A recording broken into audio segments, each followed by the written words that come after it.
guys, it's Chelsea. Welcome back to City of Love service. We can't wait to share the words of God with you today. So God bless you and enjoy the service.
Tiada yang mustahil bagimu.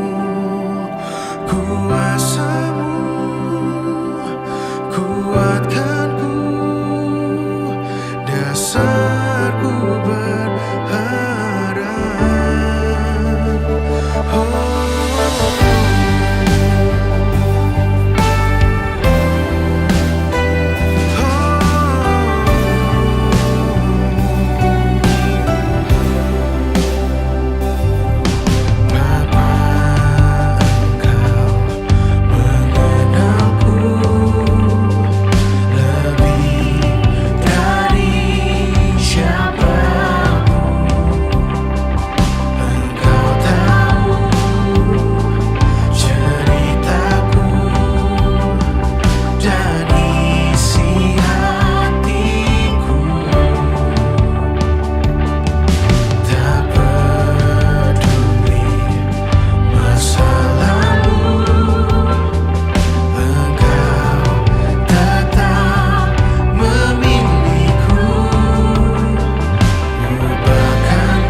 Kami tahu Tuhan, Engkau turut bekerja dalam segala hal, Yesus. Hidupku milik-Mu, Tuhan.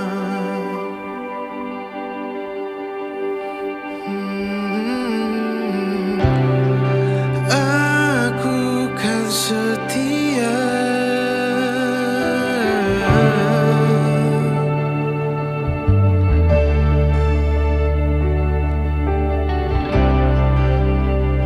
Pada rancangan-Mu Tuhan bagiku.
Hai guys, apa kabar nih? Hopefully semuanya baik-baik aja ya. Udah lama kita nggak ketemu, udah lama kita nggak ngobrol bareng, sharing bareng. Hopefully everyone in a good shape, semuanya baik-baik aja, sehat, studinya, pekerjaannya, apapun. Hopefully everyone is good lah. Hopefully kita juga bisa ketemu pelan-pelan nih, yang kebaktian umum kan udah mulai face to face lah ya. Hopefully nanti ke depannya kalau semuanya mungkin udah vaksin, kita bisa mulai ketemu lagi, ngumpul lagi, fellowship lagi. Karena udah lama banget nih ya, kita nggak ketemu barengan, ngumpul-ngumpul gitu. Oke, quick aja. Today, I want to share a bit about overcoming insecurity. Coba, berapa banyak sih dari kita yang pasti dalam kehidupan ini ya, menjalani kehidupan ini mungkin sering ngerasa insecure atau kayak ngerasa nggak percaya diri atau nggak pede bahasanya mungkin kan. Kayak I believe lah setiap orang pasti dalam segala fase kehidupannya pasti pernah ngalamin itu. Karena me myself juga pernah ngalamin itu gitu. Kita itu sebenarnya Tuhan kan bilang kita itu diciptakan Tuhan serupa dan segambar dengan Dia. It means berarti kita tuh canggih loh. Kan serupa dan segambar, berarti kita sebenarnya udah ditaruh kapabilitas yang luar biasa. Tapi seringkali kita masih nggak percaya akan diri kita dan juga akan Tuhan bahwa kita udah ditaruh gitu sesuatu yang luar biasa, potensial yang luar biasa dari diri kita, gitu kan? Contoh nih ya, yang paling tahu soal iPhone kan, misalnya iPhone, handphone, semua di sini pasti punya handphone, mostly lah ya, atau mungkin ada yang punya mobil gitu. Yang paling tahu soal iPhone, kapasitasnya, kameranya bisa foto seperti apa, baterainya berapa lama, suara speaker seperti apa, atau Samsung atau semua handphone itu adalah penciptanya. Contoh iPhone yang tahu berarti Apple gitu kan ya, harus tahu. Nah, aneh gak sih kalau misalnya pembuatnya nih baru bikin, udah jadi nih ya iPhone ya. Terus kan iPhone ada tuh yang kayak namanya Siri gitu kan, yang bisa diajak, hey Siri ngomong gitu. Misalnya penciptanya ngomong, hey Siri open camera please. Terus habis itu jadi suruh buka foto lah, mau foto. Terus habis itu Sirinya jawab, oh sorry kameranya lagi jelek nih, jadi nanti kapan-kapan aja deh bukanya gitu. Loh, gue kan yang nyiptain lo, harusnya gue yang paling tahu gitu loh, lu bisa atau enggak foto sebagus apa dan lain-lain gitu. Gitu juga misalnya kalau yang punya mobil, Honda, Toyota, mungkin Mercy dan lain-lain. Misalnya pas pakai, abis itu mau ngegas, mobil bilang, aduh, nanti dulu deh, nggak bisa jalan nih. Padahal kita udah tahu mesinnya semua baik segala macam. Nah aneh kan. Nah begitu juga dengan kita gitu loh. Seringkali Tuhan tuh udah posisikan kita, menempatkan kita di keadaan satu tempat komunitas yang udah Tuhan memang persiapkan gitu loh. Tapi kitanya ngerasa kayak Tuhan kayak saya nggak cocok, kayak bukan saya deh, kayak saya nggak bisa deh. Padahal mungkin itu adalah kesempatan yang Tuhan taruh untuk membuat kita menjadi lebih baik, atau mungkin kita menjadi saluran tangan Tuhan untuk menjadi berkat untuk orang lain. Tapi kitanya malah yang membatasi diri, yang merasa kita lebih tahu nih dibandingin Tuhan yang ciptain kita gitu. Banyak sekali kejadian ini juga terjadi pada contoh di Alkitab gitu. Contohnya di kejadian di Keluaran, kalau tahu soal Musa ya. Dulu kan ceritanya, singkat cerita adalah bangsa Israel itu dijajah oleh bangsa Mesir pada saat itu. Sehingga Musa itu disuruh Tuhan untuk mengeluarkan bangsa Israel. Nah, kok bisa bacain di Keluaran 3 ayat 10-11. Tuhan bilang gini, jadi sekarang pergilah, aku mengutus engkau kepada Firaun untuk membawa umatku, orang Israel, keluar dari Mesir. Tetapi Musa berkata kepada Allah, siapakah aku ini? Maka aku yang akan menghadap Firaun dan membawa orang Israel keluar dari Mesir. Nah, padahal Tuhan udah ngomong loh, Tuhan ngomong langsung, tapi Musa masih mempertanyakan, siapa sih gue? Masa gue yang bisa bawa bangsa Israel keluar gitu? Terus di Keluaran 4 ayat 10-11 juga dibilang nih, Musa bilang, lalu kata Musa kepada Tuhan, Tuhan, aku ini tidak pandai bicara, dahulu pun tidak, dan sejak engkau berfirman kepada hambamu pun tidak, sebab aku berat mulut dan berat lidah. Nah dia bilang tuh gak pede, kayak ngajak gue ngomong lah gitu. Tetapi Tuhan berfirman kepadanya, siapakah yang membuat lidah manusia? Siapakah yang membuat orang bisu atau tuli? membuat orang melihat atau buta, bukankah aku, yakni Tuhan? Nah, Tuhan ngomong nih di sini kan, emang siapa yang bikin? Kok sotoy bilang gak jago, padahal siapa yang bikin mulutmu itu siapa? Siapa yang bikin lidahmu itu siapa gitu kan? Nah, seberapa sering kita kayak gitu kan? How you value yourself will determine how you behave and how others will treat you. Nilai yang kita taruh dalam diri kita itu akan menentukan bagaimana kita bertindak dan juga bagaimana orang bertindak terhadap kita. Gitu. Kalau kita menaruh diri kita dengan value yang baik, maka kita juga akan kita nggak malu untuk menempatkan diri di komunitas orang yang baik karena kita tahu kita juga orang yang baik gitu kan. Dan bagaimana juga orang akan bertindak terhadap kita ke depannya. Contoh ya, selanjutnya misalnya kalau mau belanja nih atau beli barang online atau langsung mungkin ya, biasanya kan lihat harga lah ya. Ya kalau Sultan mungkin beda ya, langsung ngambil aja. Kalau for me personally pasti saya kok kan lihat dulu nih, oh berapa ya harganya, gimana ya, dan lain-lain gitu. Kalau misalnya ke satu toko terus lihat, wih barangnya mahal nih ya, pasti kita kan memvalue itu kan, wah barangnya mahal nih, harus taruh hati-hati, nanti rusak lagi, nanti jatuh gantinya mahal nih gitu. Tapi coba deh kalau melihat di toko yang misalnya barangnya bazar atau diskon murah gitu, pasti di dalam satu keranjang berantakan, orang berebutan ngambil, lempar aja dan lain-lain, karena mereka merasa oh ini barangnya diskon murah, ya udahlah gitu. Nah itu sama tuh, kalau kita memandang diri kita sesuatu yang valuable dan mahal, pasti akan kita jaga. Kita akan jaga baik-baik.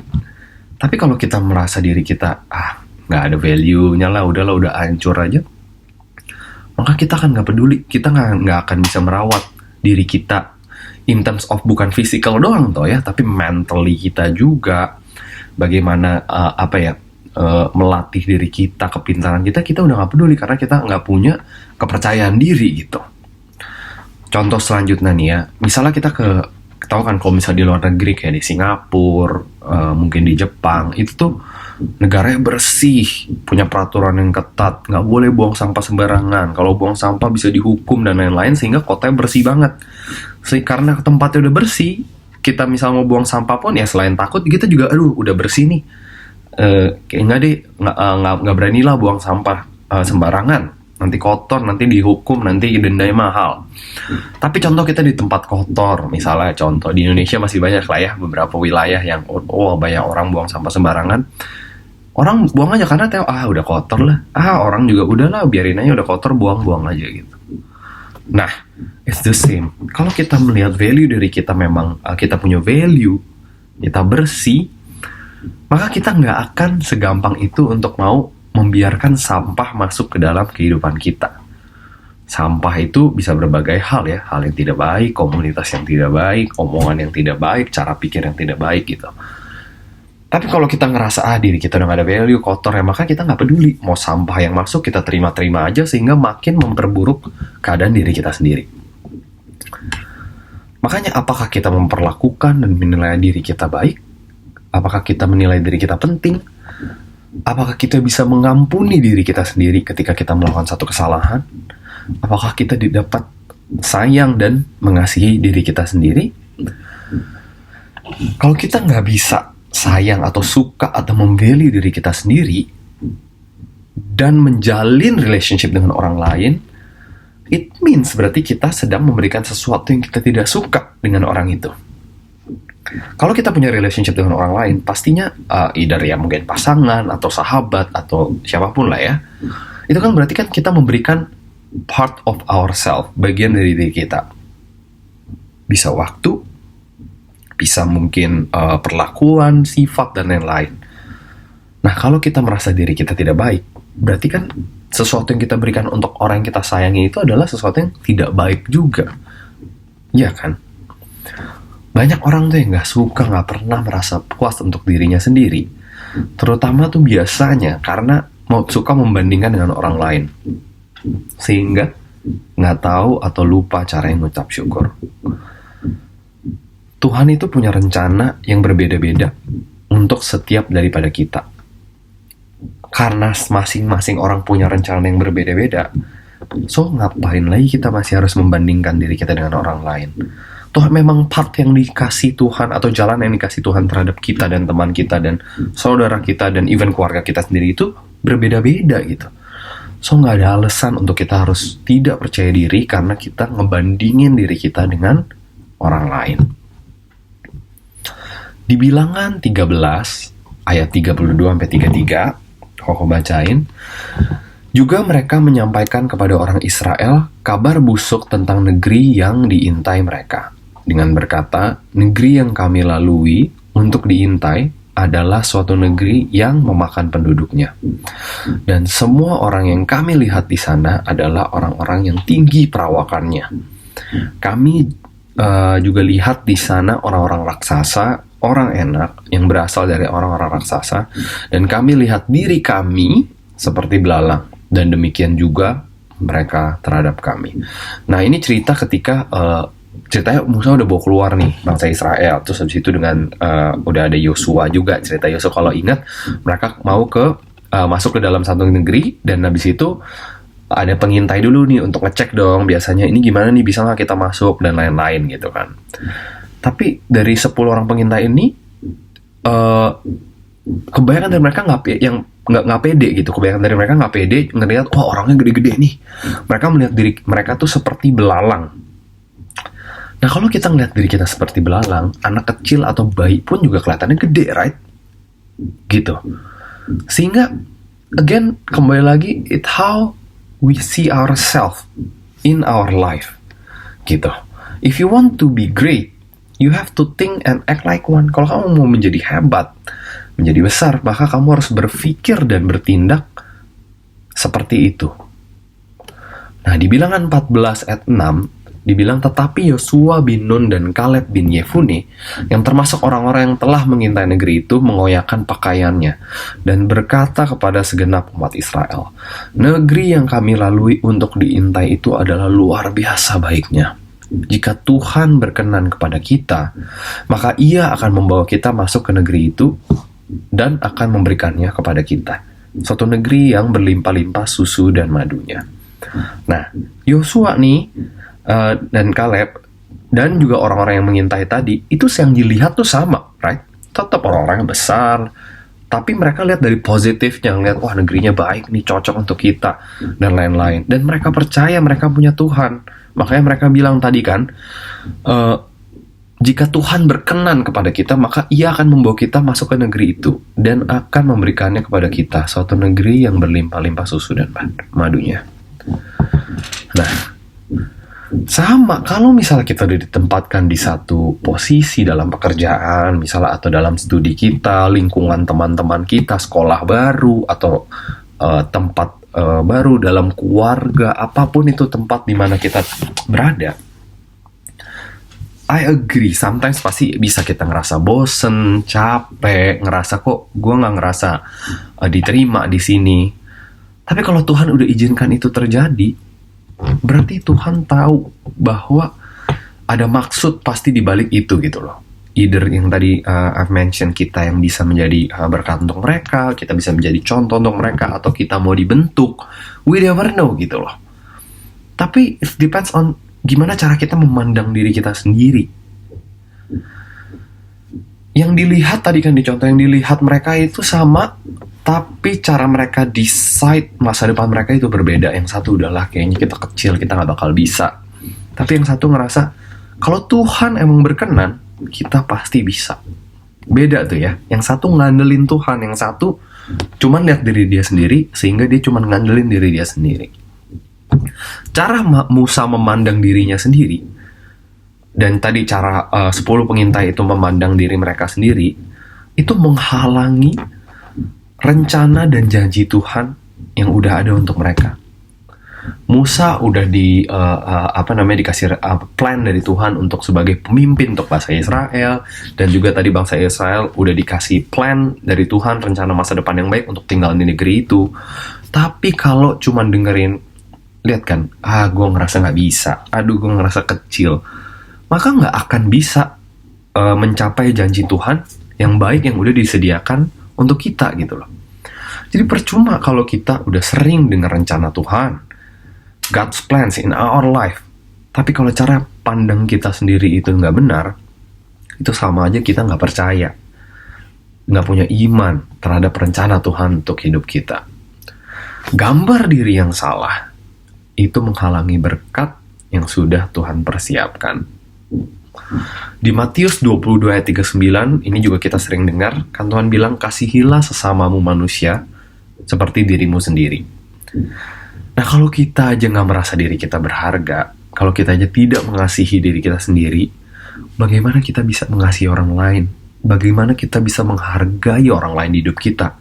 Bagaimana kita bisa menghidupi ayat ini, suruh kasihilah sesamamu manusia seperti dirimu sendiri? Kalau kita nggak cinta, kita nggak sayang sama diri kita sendiri. Segala persoalan, problems, hal yang kita hadapi itu dimulai dari apa yang terjadi di diri kita sendiri. Tuhan yang ciptakan, Tuhan bilang kita berharga. Berarti kita juga harus belajar untuk menghargai diri kita sendiri. Sumber utama adalah Tuhan. Banyak orang tuh nggak bisa lihat diri mereka sendiri sebagaimana Tuhan pencipta kita melihat kita. Jika kalian nggak bisa terima diri sendiri, gimana orang lain juga bisa terima kalian? Right? Di 1 Petrus 2 ayat 9 dibilang seperti ini.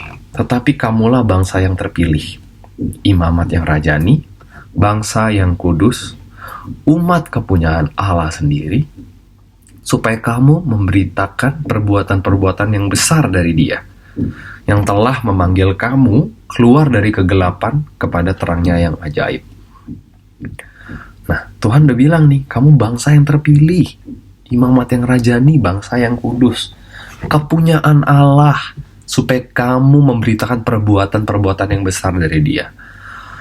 Yang tadi, banyak orang ngerasa nggak layak, saya nggak bisa, saya nggak mampu, dia aja lah, saya bukan siapa-siapa. Siapa saya buat ngelakuin ini dan itu? Tuhan nggak akan bisa pakai kita kalau kita nggak bisa menghargai diri kita sendiri. Kalau kita nggak percaya sama pencipta kita bahwa pencipta kita atau Tuhan kita udah menciptakan kita sebagai ciptaan yang baik, yang berpotensi, yang punya plan yang luar biasa dari Tuhan, yang punya talenta luar biasa. Banyak orang punya talenta, tapi nggak bisa dipakai akhirnya, nggak bisa jadi berkat buat orang lain, nggak bisa menjadi kepanjangan Tuhan, saluran untuk orang lain. Tuhan nggak bisa pakai karena cara mereka melihat diri sendirinya nggak benar. Potensinya udah ada, tapi melihat diri sendirinya kecil, tidak pede, nggak menghargai diri sendiri, sehingga akhirnya tidak melakukan apa-apa dimanapun mereka ditempatkan. Orang yang melihat dirinya rendah dan merasa nggak bisa apa-apa, nggak bisa berkontribusi banyak, ya karena tadi tiap kali mungkin dikasih kesempatan, disuruh, nggak lah, nanti aja, nggak lah, orang lain aja, dan lain-lain. Nah, makanya hari ini Koko ingatkan untuk kita semua, jangan lupa siapa kita. Don't forget who we are. Dan yang terutama jangan lupa siapa Tuhan kita. Mungkin kita sering ngerasa capek. Mungkin memang kitanya kecil. Mungkin kitanya seakan terlihat belum sukses. Kok sekolah juga kurang pinter juga. Pekerjaan gini-gini aja. Kok keluarga seperti ini. Tapi jangan lupa bahwa Tuhan kita tuh Allah yang luar biasa. Dimanapun kita ditempatkan sekarang, dimanapun kita berada, keadaan apapun, komunitas apapun sekarang, percaya bahwa Tuhan mengizinkan kita mengalami itu semua untuk kebaikan diri kita sendiri, dan juga supaya kita bisa dipakai untuk menjadi saluran berkat dan kebaikan untuk orang di sekitar kita. Sehingga kita dapat memberitakan perbuatan-perbuatan yang besar dari Dia, yaitu Tuhan kita. Selalu mengucap syukur dalam segala hal, dalam apapun yang kita alami. Belajar untuk mengasihi diri kita sendiri, sehingga kita juga dapat mengasihi orang lain, orang sekitar kita dalam kehidupan kita. Semoga sharing singkat hari ini dapat menjadi berkat dan mengingatkan kita. God bless you all. Take care. Hello again! How was it, guys? I hope you were blessed by today's service. Oh, just a quick reminder, We have our midweek service every Wednesday at 8 p.m. via Zoom. Also, don't forget to follow our Instagram account at CLC Youth Official for news and updates. See you next week! Mari Bapak Saudara, kita mengangkat kedua tangan kita untuk menerima berkat dari Tuhan. Terimalah berkat, kasih karunia berlimpah-limpah dari Bapa di dalam Anak yang tunggal, Tuhan Yesus Kristus, serta persekutuan manis dengan Roh Kudus menyertai kita semua, mulai hari ini sampai Tuhan Yesus menjemput kita semua dalam permai bahkan untuk selama-lamanya. Mari Bapak Saudara yang percaya dan diberkati katakan, amin.